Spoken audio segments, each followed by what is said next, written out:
The next one, we are going to talk about SA blocks.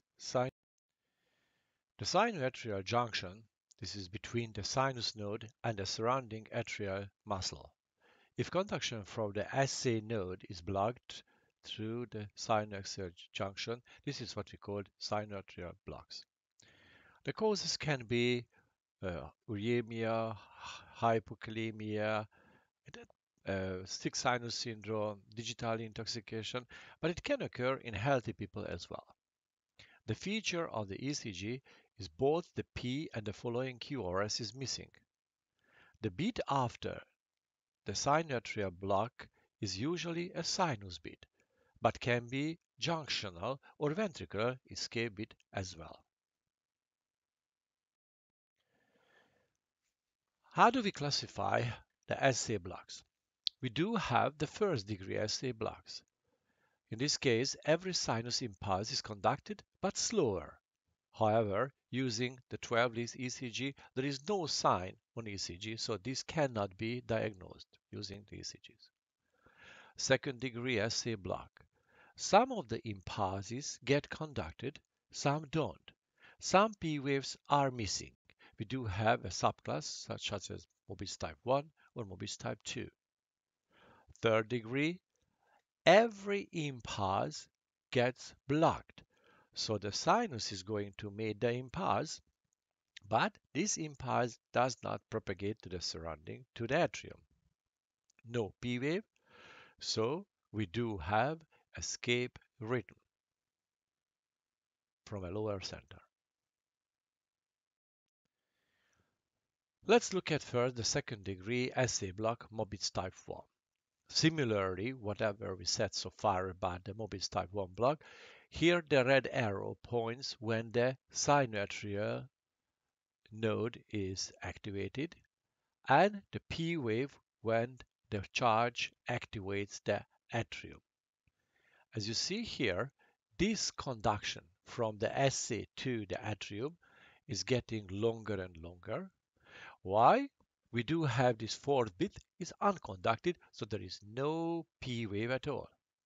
And following a normal sinus activation and a normal conduction. As we said before, you can specify Mobitz type 1 SA block when you are looking at the PP interval or the RR interval.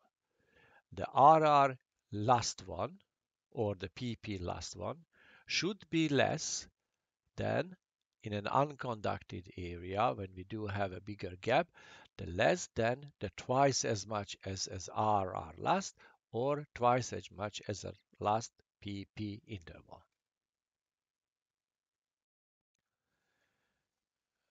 Looking at this cartoon, this is a normal sinus rhythm, and when we do have this SA block, only what we can see that when the P is missing, however, this gap, this unconducted gap, is not as twice as much as the last PP or last RR interval.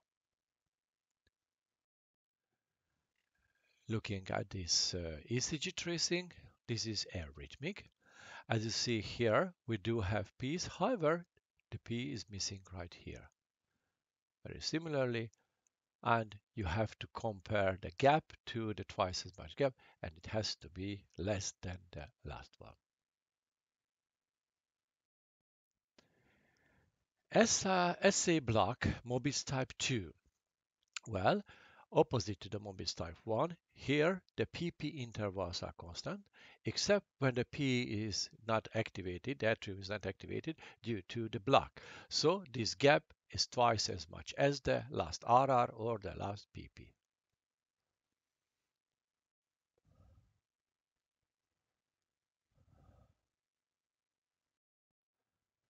On this tracing, again, gap and comparing to the last one, and that should be less than twice as much as the last interval.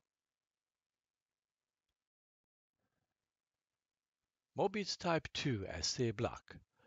Well, in Mobitz type 2 SA block, there is no propagation of the conduction between the SA and the atrium.